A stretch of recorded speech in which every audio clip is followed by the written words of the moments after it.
Hey guys, it's Ashley and welcome to my vlog for the Koreadathon. I actually didn't tell anybody that I was doing this readathon this week, mostly because I decided I was going to do it a couple of days ago.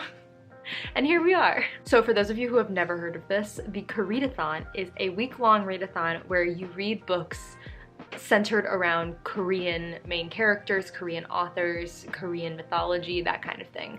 And it is being hosted by Monica and Chloe, who I will leave down below, as well as their videos about it. Like I said, I didn't decide that I wanted to do this until a couple days ago when I realized I actually already had some books on my shelves that would go for these challenges, and I was just like, why not? I'm gonna try my best to read 3 books this week. So I'm gonna go through these books really quickly before we get started and hopefully try to remember the challenges off the top of my head. The first book that I am going to read is Dragon Pearl by Yoonha Lee. I got this book at Book Expo actually in 2018, which was well over 2 years ago. And I still haven't read this book, nor do I even have a finished copy of it. So sometimes shit happens. Yeah, so I'm gonna read this book. This is a Rick Riordan Presents book, and it centers around a character who is in space, and it's all about Korean mythology. So one of the challenges was read a book centering on Korean mythology, which this is gonna be the book, and then also read a book with a person on the cover, specifically like a Korean person or an Asian person, and bam, this is gonna cover that challenge as well. And then the second book that I have here is going to cover the challenge of read a book featuring a diaspora, I think is the word, Korean character. I actually didn't know what this meant when I first heard this challenge, so I had to look it up, and from what I can tell, it's a character who is Korean who is in a different country. So like a Korean American character would work. Hey guys, I'm editing right now, but I just wanted to pop in here real quick and clarify what I said. So a diaspora character does not specifically pertain to Korean characters.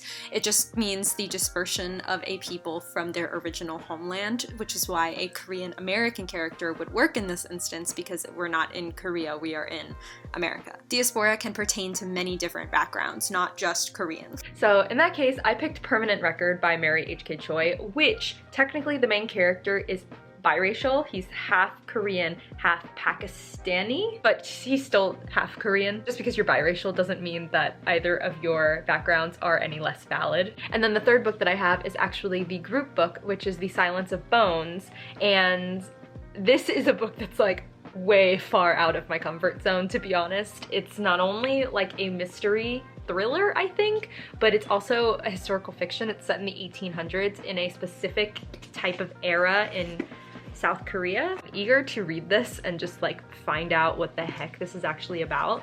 But the cover honestly kind of scares me a little. So we'll see what happens. So these are the 3 books that I'm going to read. We have a like fantasy / space opera, we have a contemporary romance, and we have a mystery thriller historical fiction thing going on. So I've got a lot of different options here, and I'm ready to try them out. There is one challenge that I am not going to be completing this week, and that is reading a book that was translated from Korean. And that's just because between these 3 books, I think I'm gonna be set. Like, I don't think that there's any other books that I'm going to be able to read. And also I didn't want to have to go out and like get another book because I'm trying to like be good with my budget right now. And also, there are a couple of challenges that are like make a Korean recipe or watch a Korean show / K-drama, that kind of thing, which I might participate in. I really love to cook, but yeah. So this is going to be my Koreadathon vlog, and I hope I can get through all 3 of these books, and I hope I really enjoy them all. That's all I gotta say. So wish me luck, guys. I will see you soon when I start reading. So it's been a couple hours since the last time that I talked to you guys, and I had meant to vlog a little bit more and do like a cute little reading montage and things like that. But then my mom sent me to the grocery store, the weather got really crappy, and I decided to switch up the book I was gonna read. So I actually started Dragon Pearl by Yoonha Lee. I was going to start Permanent Record first because the sun was out and it was bright and nice, and I felt really happy and wanted to read a romance. And then the weather turned to rainy crap that you probably can't see out there right now because it's so gross and the light is really bright. But it turned into crap. So I decided to pick up the space opera. So far I'm 65 pages in, I'm on chapter 8, and it's really good so far. It feels a little bit older compared to some of the other middle grade books that I've read. There's not as much like childish humor in this book, which I actually really like and makes it sort of read, like I said, a little bit older. So I'm eager to see how that continues. So from what I've gathered so far, we follow this girl named Min, who is a fox spirit and has fox spirit magic of sorts. They are living on this planet that is pretty much like a dirt planet, if you were to describe it that way. It was just kind of one that was beginning to be built for civilization, and then people just gave up on, and now it's just a dirt planet that nobody likes. So they live there, and her brother June got into the space forces, and at this point he's gone missing, and they are not sure if he found the dragon pearl, which is like this thing that helps dragons terraform planets. There's like a lot of stuff going on in this story. But basically Min has decided to take it upon herself to go find June and to kind of clear him of any of the wrongdoings that people think that he's done. That's where I'm at right now. She's still trying to leave her stupid home planet.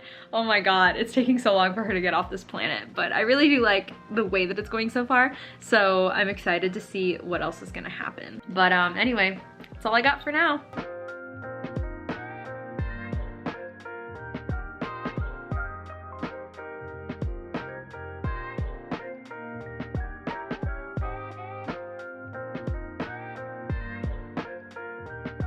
So it's day 2 now, and yesterday was pretty boring, but I got a lot of reading done, so that was good. I ended up getting almost to like page 100 in Dragon Pearl, and then I actually picked up Permanent Record last night and decided to start that because for some reason readathons is the only time where I will read more than one book at a time. A normal day, I will like pick up and finish a full book before I start another. But in a readathon, I'm like, bitch, I gotta get to all of these, so I might as well just pick them all up at once.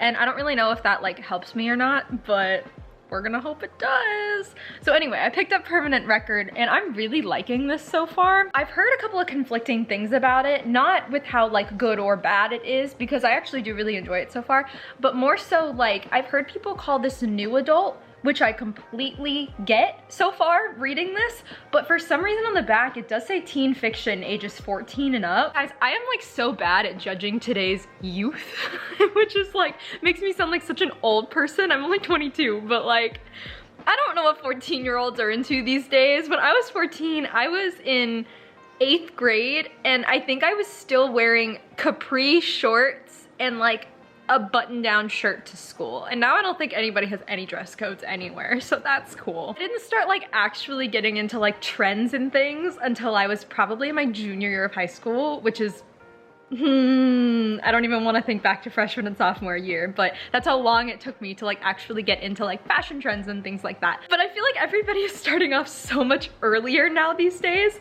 so I mean, maybe a 14-year-old would read this and enjoy it, but honestly, it reads like a new adult. So I'm excited to see where this is gonna go.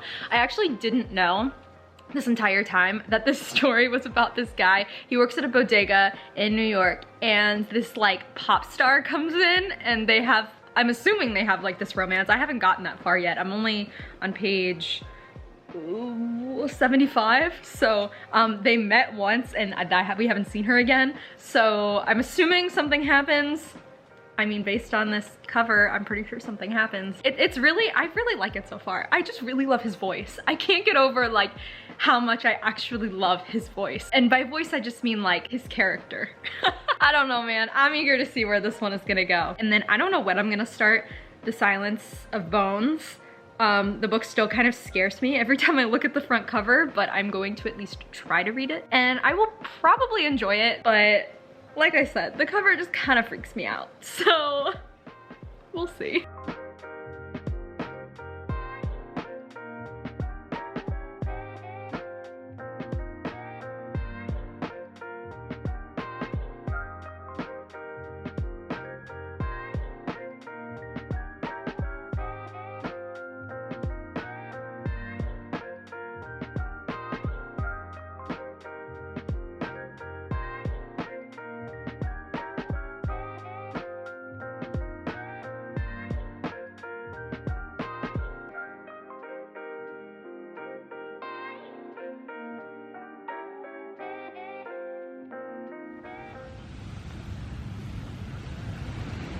Oh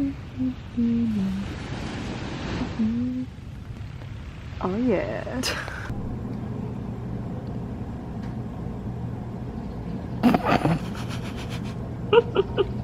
You good? So it's day 3 now of this readathon. Hey. Hey. And it just so happens that today's also my birthday. Woo! So we went to the beach this morning, and every year we make it a tradition to pick each other out the stupidest birthday decorations that we can find. Are you ready for mine? Because I was not ready. So first we have lovely horse-themed birthday gifts. Make sure you tell me you don't even like horses. I love her! I love her so much. Look at her little pink cowgirl hat. But then it gets better because we have... No one cares you're 23, Ashley. There are lots of things wrong with that, but I'm not gonna point them out. Then on top of that, we have the stickers, which also say, no one cares you're 23, Ashley. And then to top it all off, we have this little bundle of joy here. No one cares. I will wear this pin for the rest of eternity. I think the message is that we're all just cute and beautiful horse girls in our hearts, and that we just need to recognize that and be who we truly are. That's exactly what I wanted you to take away from horse girl. This horse girl. Thank you, my family, for reminding me that we all have a little horse girl in our hearts. Out of the room and you come in. I'm sorry, buddy. You're not gonna get it. No. Shut up. I can do what I want. Terry, did he talk to you about this? Yep. No, I said no, and I said go ask your dad.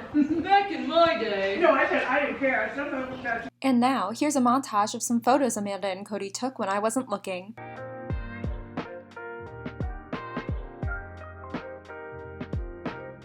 I got in the pool earlier, so don't mind this mess of hair that you see here. But I wanted to update you guys because I just finished Permanent Record by Mary H.K. Choi, and it was really good. I'm not gonna lie, the main character really pissed me off sometimes. So I know that literally nobody on the face of this earth, except for maybe very few people, actually have their shit together. Like, I know that we're all, especially in like your 20s and like when you're just out of high school and college, you're really just trying to figure out what you want to do with your life, and that's where I am right now. I do not have all of my shit together. I'm not like totally stranded in the world of like finances and stuff like that, okay?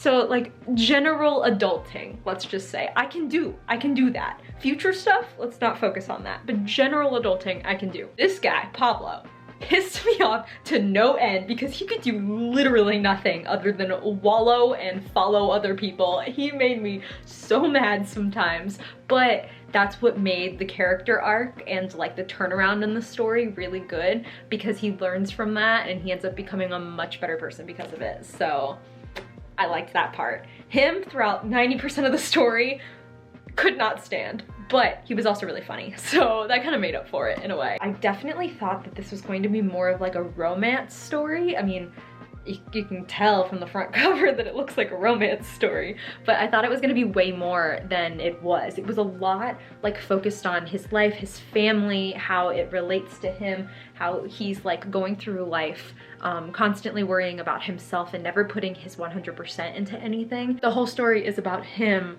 falling for this mega pop star, right? And so they don't have a whole lot of interactions together through the book because she's always like off somewhere or whatever, and they're like texting and calling and stuff. The whole gist of the story was that whenever she would call and she'd be like, oh, I'm going to Korea, come with me, he'd just like literally drop everything and go. And it was like he had nothing that was important to him that held him down anywhere. And so that was a big thing that I liked about it, that he like realized that and kind of decided to change the course of his life, I guess. So my next order of business will be to read Dragon Pearl and finish it, and also to start The Silence of Bones, which I've heard some people really like so far, so I'm really eager to get started with it. We're going out today. Everybody suit up. Put your mask on, Amanda! We're not even out of the car yet! I don't know why the screen is so dark right now, so I'm hoping that, oh, it just got lighter. This is weird. Hi. Don't mind me, I'm just talking to my camera. So I totally forgot to film anything that happens today. My bad. Oh, that's good. My phone is wet. I'm trying to do this in the pool, and I just don't have very high hopes for myself, so wish me luck. I gave you my update on Permanent Record, which I finished yesterday, and now I'm going to try to get through some of Dragon Pearl, which I have been trying to get through and just haven't gotten to yet. Really, the thing that's been taking up most of my time is this puzzle that my sister decided to get me for my birthday yesterday. It's a custom puzzle that she had printed somewhere of my face, but I don't know what the picture is yet. I just know it's of me, I think. I've been told. I'm hoping they're not lying to me. They lied. It's this awful photo of my brother. And it's the most impossible puzzle to put together because all of the pieces look exactly the same and exactly the same color. So it's literally trial and error as you like put each piece in one spot and hope that it works eventually. So that's what's been taking up most of my time. So hopefully I'll be able to get through most of this today.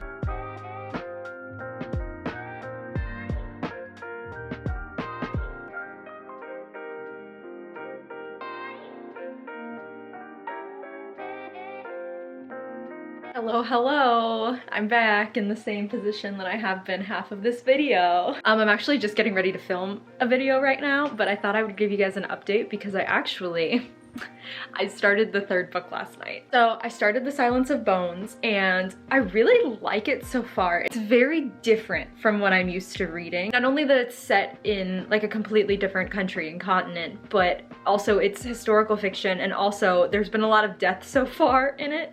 So I'm very eager to find out what is going to happen. I also really like her writing style. It's very like, it's so hard to explain.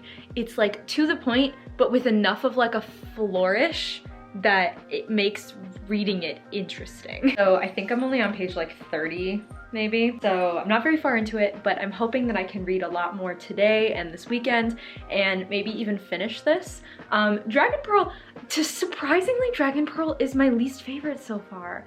It's like, it's good, it's just not a whole lot is happening. It's good, it's just that the main character is not my favorite so far. She doesn't have as much like personality, so I'm definitely gonna try to finish it and see if it gets any better. But for now, I don't know which one is my favorite. I'll have a better opinion once I'm finished all of them, but that's where I'm at. So we'll see what happens. Gotta go film this video now.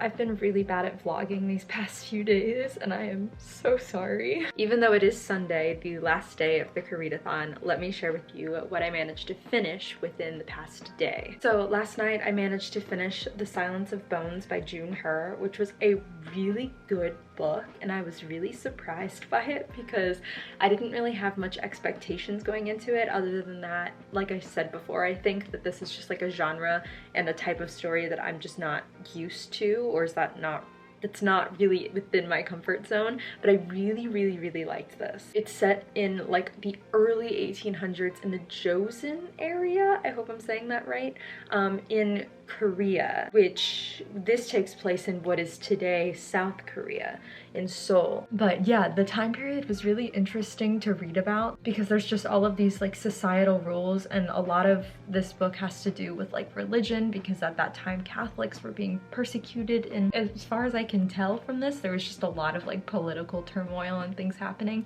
but the whole story was like a murder mystery. So we followed this girl who's a servant to the police bureau. They call them damos or damos, I'm not sure how to pronounce it. And she is helping assist in this case of this murder. And then like things start getting out of control and like haywire, and there's so many twists and turns in this story, so many things that I wasn't expecting. There was one plot twist that I did figure out like midway through, but for the most part, there were like multiple plot twists that the entire time they were revealed, I was just like, what the hell is happening? Yeah, so all in all, I really enjoyed this one, and I'm definitely gonna have to pick up more historical fiction. It doesn't have to be like murder mystery thriller style books, but like historical fiction is honestly really interesting to read, and I've never really picked it up or been one to pick it up in the past, and now that I've read 2 this year, feel like it's time to read more. So if you have any historical fiction recommendations that aren't like super historical that I will be like so confused by, drop them in the comments below so that I have some things to choose from. But yeah, highly recommend this if you like historical things and like murder mysteries and thrillers. This is really good. So that makes 2 books that I finished for the Koreadathon, and I have not done any of the other challenges, and I probably won't because I'm a loser, so I'm sorry. I still have Dragon Pearl to finish, so maybe I'll get around to reading some more of that today, but personally I highly doubt that I'll be able to finish it today just because I have a couple of other things I need to do. I'll update you guys toward the end of the day or throughout the day if I manage to vlog, but this will not be the last you hear of me. Okay, bye. Okay guys, so I think it's safe to say that I didn't read anything else yesterday. This readathon started out so strong and then I just like slowly fizzled off from there, but it's okay. It's cool because I read some new books and I really liked them, and that's all that matters. I really just wanted to do this readathon to kind of like branch out of my comfort zone and to read The Silence of Bones, which I did really enjoy, but also to read a little bit more diversely. I wanted to take this opportunity to like add those to my TBR and to like really sit down and focus on reading them. I made it like a third of the way through of Dragon Pearl, so I might finish that at some point soon, hopefully within the month. But yeah, despite not doing any of the physical challenges like making food, which I really wanted to do, but for some reason I just could not get the motivation to get into the kitchen this week. And also I think the other challenge was to watch a K-drama or like a Korean show of some kind, and I'm not really a TV movie person, so that challenge was already not gonna work for me very well. But anyway, I'm just really happy that I was able to get 2 books in this week and read something a little bit different than what I was expecting. So all in all, I'd call this a win, even though I didn't do as much as I could have. Hopefully this vlog wasn't too boring for you. If it was, oh well, it's going up anyway. If you guys have a favorite book that features a Korean main character, is about Korean mythology, is written by a Korean author, drop it down below so that we can all get more recommendations for the wonderful world of Korean books. I really did enjoy reading them this week, and I'd love to get more recommendations. So I think that is going to be it for this video. Thank you guys so much for watching and for sticking through this long, boring vlog, and I will catch you later. Bye!